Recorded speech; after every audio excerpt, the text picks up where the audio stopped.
A podcast? Did your radio show get canceled?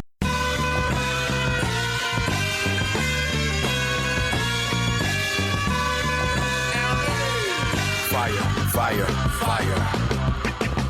Low down and filthy, but the discipline is on point. Schooled myself, made my own dojo. A cold flow with the whole dose of soul. Maintain composure, even in theory. An anomaly, properties undiscernible to mere peasants. This week on The $1 Million Plan, we talked to Cassie. She recently has received an inheritance. She's nearly 50 years old. Her financial life is starting to come into focus, and she joins us now. Hello, Cassie.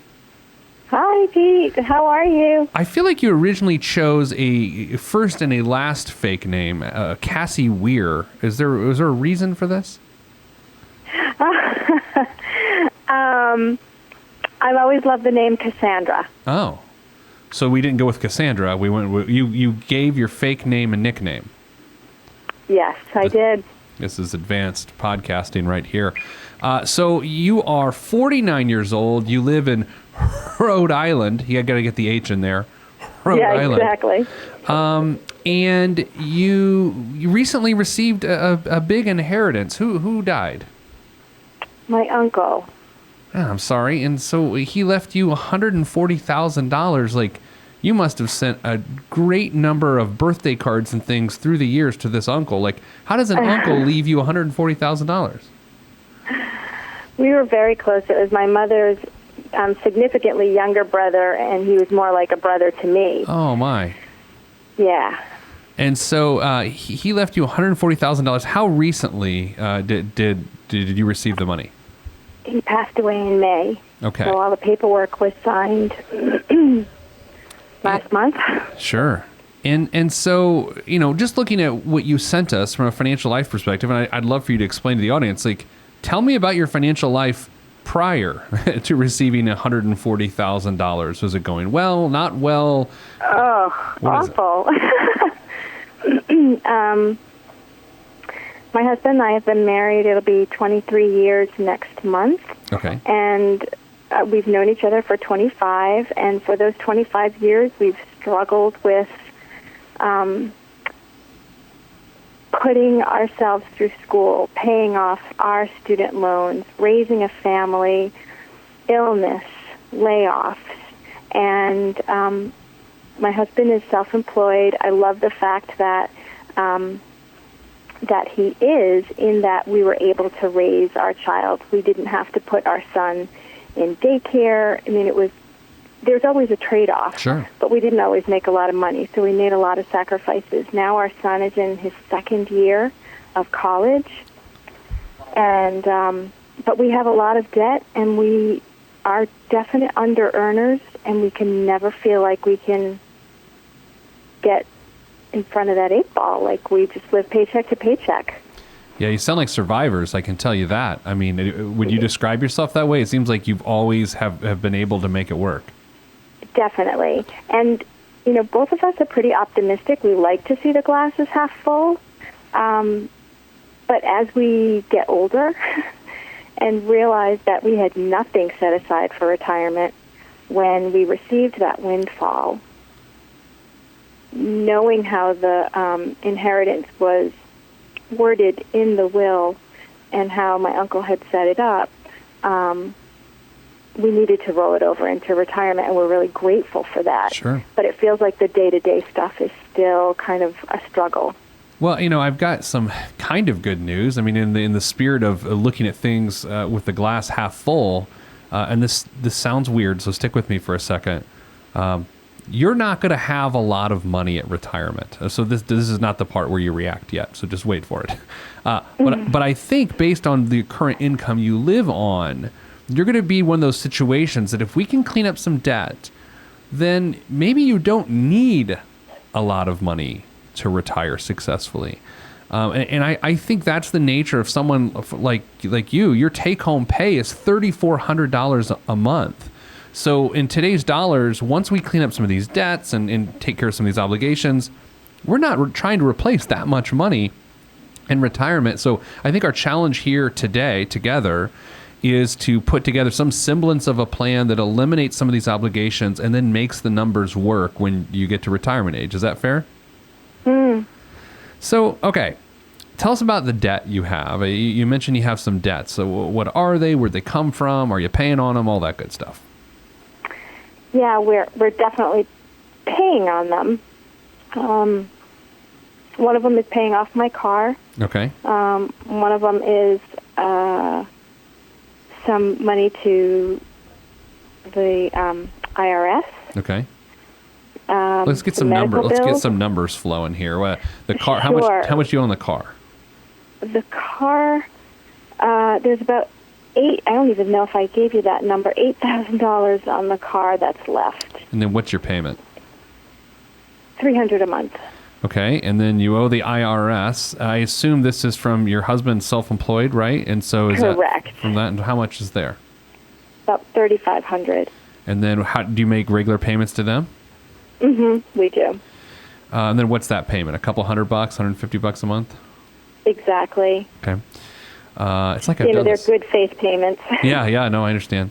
You got a medical bill of about $775. Are you making payments on that? I am. And then this is a weird question, and don't go too deep on it. Just answer it at the surface. Are there further medical issues that will create more medical bills, or is that just sort of an ordinary expense? No, there definitely are, and there could be potentially. Okay.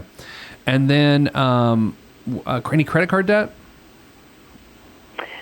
About $3,500 or $4,000. And you're paying on that regularly, a few $100 a month? Yes. And is that... Yes. In fact, one of them is something that we hope to pay off in a year because there's no interest on it.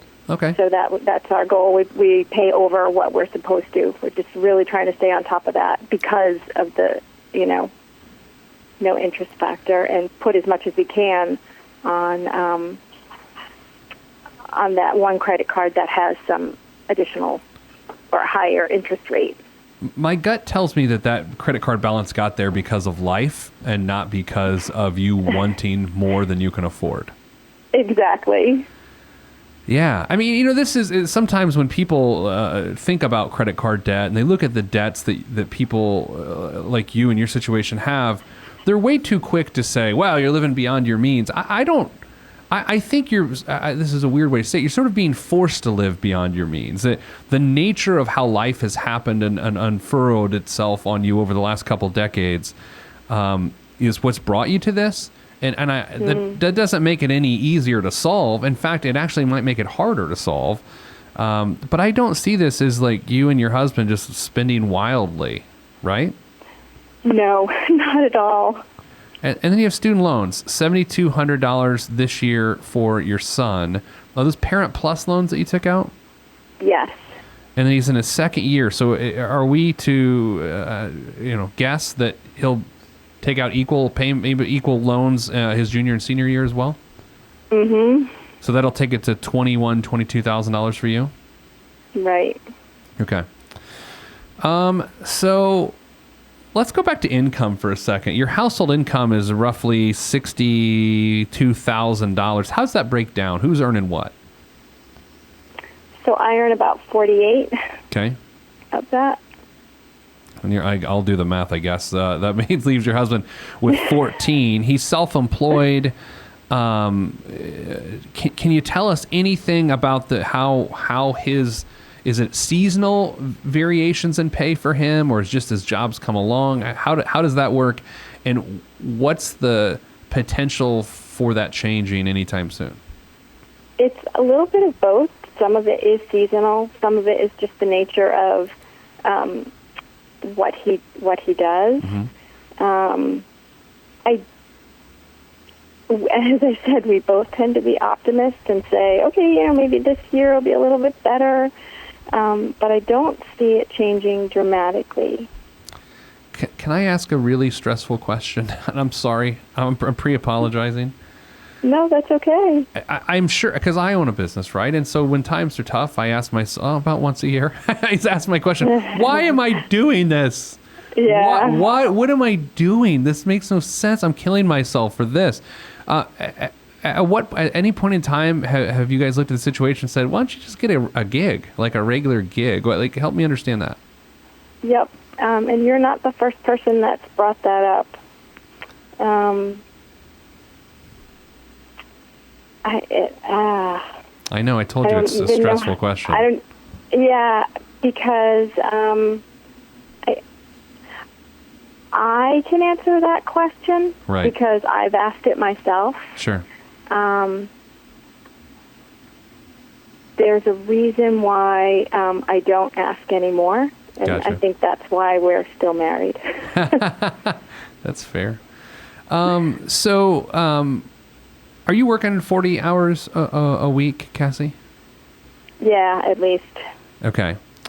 And I work a full-time job, and then I do some part-time stuff just to supplement. okay, so does that take you above that $62,000, or does it still keep you around 62? No, that's where it leaves us. Okay. So here's the other concern with your husband working part-time. I'm guessing he hasn't paid aggressively into Social Security at high earning wages, which is to suggest that at retirement age for him, his Social Security retirement benefit might not look that great, right? Right. How old is he? You're 49. How old is he? 49 as well. Okay. All right. So you both have about 13 years until you're eligible to take any Social Security, although based on your situation and not getting into the health side of things, you probably wouldn't want to take any payments until the earliest of 67. Let's go ahead and do this. Let's take a look at how the $140,000 has impacted your life long term. It means, and we'll have to do some fun math here, on January 30th of 2041, you would actually be millionaires. Now, 2041 is a long time from now, and you could do your own math on that. And the reality is, and I just have to say it because I'm not really in the business of sugarcoating things, at that point you would have already started drawing on your assets, right? You would have already started drawing down the 140, which will be higher then. So you'll actually never get to that $1 million day. And I don't want that to be your takeaway today, because that's not the point of our time together. But I do want to see what your retirement income would look like at age 67. That 140 with your regular contributions you're making of $113 per month out of your paycheck would equal about $642,000, which is great. I mean, 642, and really, if you think about it, that 140 that your uncle left you, with a little help from you, will turn into over $500,000 by the time you retire. It would give you about $1,500 a month of income off of that, but that $1,500 a month of income will feel like $960 of income in today's dollars.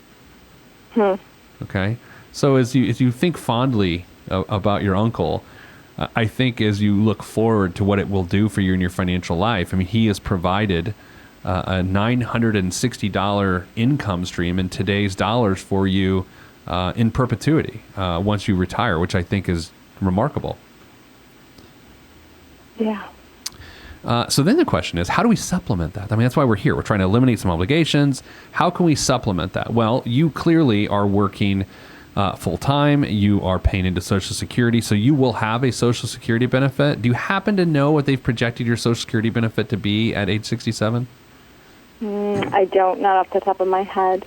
I'm going to guess probably in the $2,000 a month range, which then after inflation, I mean, it's going to feel like $1,200 a month. And so again, that's $1,200 plus the $960 you have. You're looking at $2,100 a month of retirement income, and we're trying to replace the $3,400 a month that you make now. So we're getting closer. You know what I mean? The gap is not as bad as you think. I know that your current stresses are overwhelming at times, but retirement's not awful. Tell me about your housing situation. Do you own? Do you rent? What are you doing? We rent. Okay. And then, were you ever homeowners? We were. How long ago was that? Let's see, about 9 years ago. Okay. When the recession hit. Yes. we were unable to keep our house, so we needed to foreclose on it. Okay. And so... And again, I had been out of work at the time as well. Sure. So yeah, you talked about those levels of unemployment. When you're the core source of income and they hit you, that gets pretty rough. Yeah. Do you see your income changing much over time, or will it always sort of creep up based on where it is now? Or do you even feel secure about the job you have now? I don't feel especially secure, and I've been looking for some job opportunities, but nothing has panned out. I've come really close. And again, I'm hopeful that things will change. I guess some days it just does get a bit discouraging, and I wonder if, we'll ever feel like we're not always running on this treadmill to just keep up and just make ends meet. Yeah, so often on this show, I find myself trying to talk people into a reasonable lifestyle. And I don't feel like that's the conversation we're having. I mean, on some level, I look at your situation. The financial debts you have come from not having enough income at the time, right? Mm-hmm. And it's none of them are biting off more than you can chew. So I would say this: if you're ever going to feel like this lets up, if you're ever going to breathe a sigh of relief, it's because more income will be coming into your household. I don't think anything else is going to change that. And I'll be honest, prior to your uncle passing away and you getting the $140,000, I can't even imagine your situation, because then you look at not much hope in the future whatsoever, right? Right. It looks pretty grim. So, it's almost like we have to survive. The now is actually harder than the later to some degree. That's a good point. Yeah, this is an unusual situation. And then, you're trying to help your son out. He's probably taking out as much student loan debt as he can, and then you're taking the Parent Plus loans on top of that. I think the big key for him, as if you probably don't tell him this every day, I mean, he's got to complete his degree. There is no margin for error, right? Yep. No pressure there, right? Right. Yeah, I know. Yeah, I would say, it's another thing you mentioned. You talk about looking at another gig to bring stability. What I am hearing, I think you value stability right now in your employment more than you would a higher income. Now, higher income would be great. It would certainly serve you. But it does sound like you have concerns over just the normal stability of what's going on. Yeah. Yeah. So you mentioned the medical expenses. Do you think that those will come unexpectedly? Do you think they'll come more later in the future or sooner? Do you know anything about sort of the pattern that will come with that?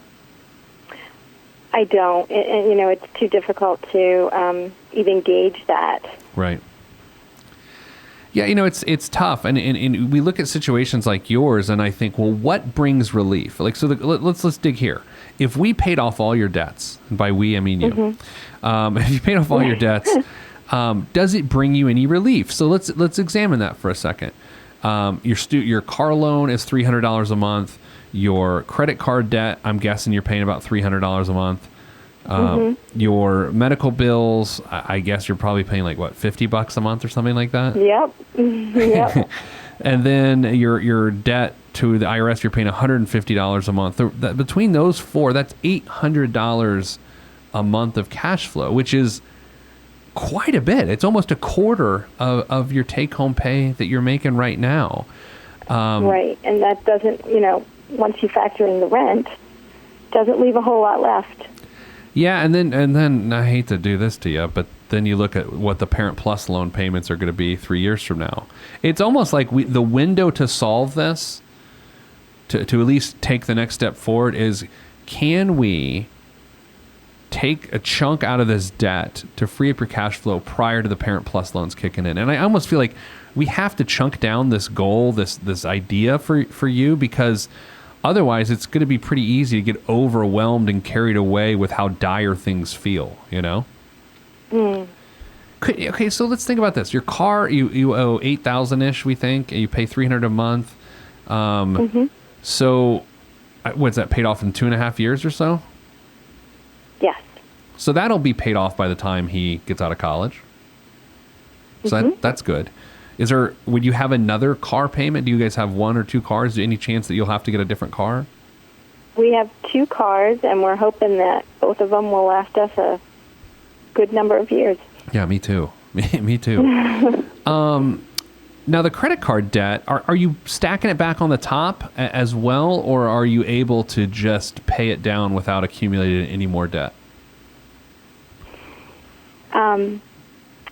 No, we're actually chipping away at it, and one of the, we had pretty much brought it close to a zero balance, and we needed to put our car insurance on it.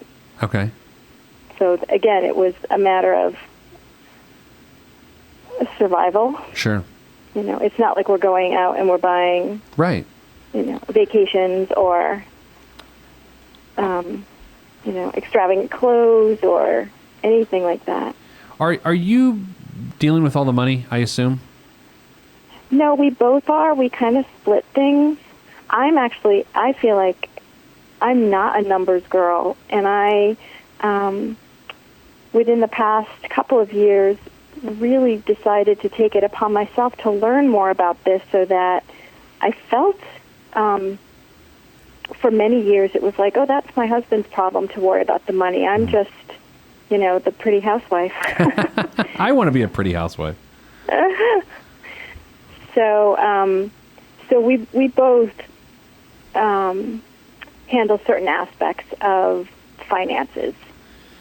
And then when his income comes in, I'm just curious. We were not going to dive too deep on it. I'm just curious, like, does it come in big chunks, or are there months where he has no income? Both.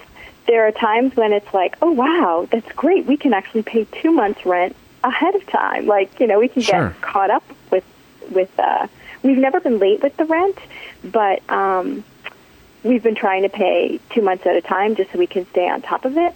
And then there are some months where nothing comes home. Yeah. And that's really tough, which is why we do have an emergency savings that we try to keep a chunk of money in. I'd love to put it towards a vacation or use it to pay off debt, but that's really like our safety net. How much is in there? $4,300.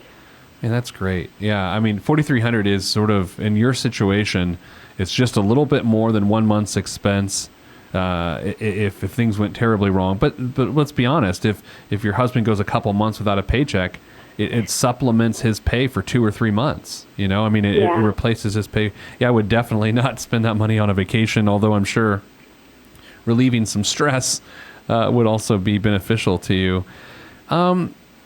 Yeah, I mean, I don't want the takeaway from this to be, all right, you need to bring in more income. Like, I don't want, but I'll be honest, that is where we're at, because I feel like you guys have made ends meet. You've got a little bit of a lifeline for your long-term financial life with the inheritance you received from your uncle. And so at this point in time, I just think you need more fuel for the car. Like, you just need more income. Yeah. That's not even helpful, is it? I mean, if I'm being honest here, I'm like, hey, thanks for calling. Make more money. I'm sorry. No, it is helpful because I think it's what we've known for a while, but to have somebody like really look at it and validate that we're not spending outside our means and that, something external has to happen. And that external is that our total gross income has to be greater than what it is currently.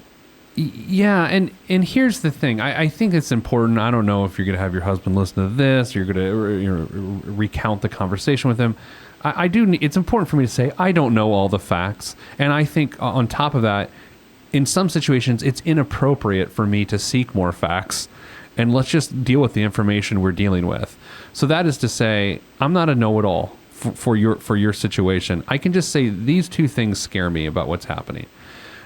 3 things, really, but 2 of them are related. Number 1, you need more income now. But the bigger issue there is if your husband isn't paying regularly into Social Security at retirement, I'm worried about what he'd be able to contribute to the pie, if you will, right? And so I don't want to say him getting a regular gig solves two problems. However, him getting a regular gig may increase the income, and it would allow him to pay into Social Security, which would help down the road in retirement. And then the other factor is the one that probably stresses you out as well, and that's the unknowing of when a medical bill is going to come and be part of your life in a negative way. Right? That's what scares me. I will say this though: if medical bills stack up in the tens of thousands, at some point filing a medical bankruptcy makes a tremendous amount of sense for someone in your situation. But you're not even close to that right now. I mean, you've got a relatively low amount of debt, but when you match that with your relatively low amount of household income, then it feels like a big amount of debt, you know? Yeah. Yeah. So I guess that's a little bit my takeaway. My takeaway is this: that if the debt gets too bad, you would actually want to consider a medical bankruptcy. I don't know if that makes you feel good, bad, or otherwise, but that's why it's there. So you should take advantage of it if it stacks up. And number two, a regular gig, from my objective opinion here, solves two problems. It solves the cash flow problem now, and it will allow Social Security to be available to your husband at retirement. Any questions for me? Any additional questions before we part? No, this has been extremely helpful. As I said, it really does validate a lot of, what I've been feeling, and it does give me hope. Sure. Well, I'm glad, and I'll say this. Money conversations in a situation like yours can be especially difficult for couples because of all sorts of factors. Trust and pride and unconditional love and all sorts of other things. If at some point it makes more sense, even offline, it doesn't have to be part of the show, I'm willing to talk to your husband about these things. So just let us know, and we won't make a spectacle of it. We just want to help because I know I've seen this before and I know what's happening, and by all means, I want to support you in it. Thank you. Thank you sincerely. No, it's my pleasure. Wish you the best of luck there in Rhode Island, which I will be in October, going to Providence. That's in Rhode Island, right? Yes. Oh my gosh, I'm so excited. I've never been to Rhode Island, and I'll be going in October for an event, October like 22nd or 3rd. I don't know. I'll be there, and I'm excited. All right. Well, thank you so much, Cassie, and keep us updated and let us know. Send us an email if you want to take me up on my offer to talk to your lovely husband. I will surely do that, Pete. Again, my many thanks. My pleasure. All right. That's it for this week's $1 Million Plan. If you want to be on the show, be on the show. Look, we do this show. Sometimes you just never know what you're going to get. And that's why I love this show. I love people like Cassie. Because so often we were convinced that people in the financial struggles have caused their own financial struggles. But sometimes life happens, right? And then you just try to do the best you can with it. This isn't one of those self-induced things where they've got like 3 motorboats and all these different things. They're just good American people trying to survive. I don't know why I threw the word American in there. God, felt xenophobic. I didn't mean it that way. All right, I'm leaving. Hey, be on the show, PeteThePlanner.com/podcast. That's it. I'll see you next time on Pete the Planner. If you want to be on this podcast and have Pete fix your money life, then hit us up at PeteThePlanner.com/podcast. You heard me. PeteThePlanner.com/podcast. Log on. This is for information purposes only. It's not the Swiss financial planning device. Consult a financial advisor. Released from Everest, the fresh is fresh, and you can call me E.T. Word to John Tesh. Let me bless this harmonic presentation. It's amazing, so amazing. I'm the reason. Salutations, I bring you love, drawing greetings from a faraway land. I am the sole controller. Put the remote down and let me take control. You're now a part of my zone, so enjoy yourself. Love Tron can restore your health. I bring you greetings, salutations. How you doing? And is that how y'all say it? The tinkling of the keys is an homage to the little star. I sojourn over poetic descriptions of sound and travel to my other world. Out of this world, spaceship on my arm took me home, fueled by the ink and the megabytes and the hypertext transfer protocol, stronger than the Skynet and the Terminator. I push faders into warp speed, glide with ease, creating a breeze they call a black hole. Event horizon, no rear view concerns. This I adjourn, and beats I burn. This I adjourn, and beats I burn. Salutations, I bring you love-tron greetings from a faraway land. I am the sole controller. Put the remote down and let me take control. You're now a part of my zone, so enjoy yourself. Love-tron can restore your health. I bring you greetings, salutations. How you doing? And is that how y'all say it?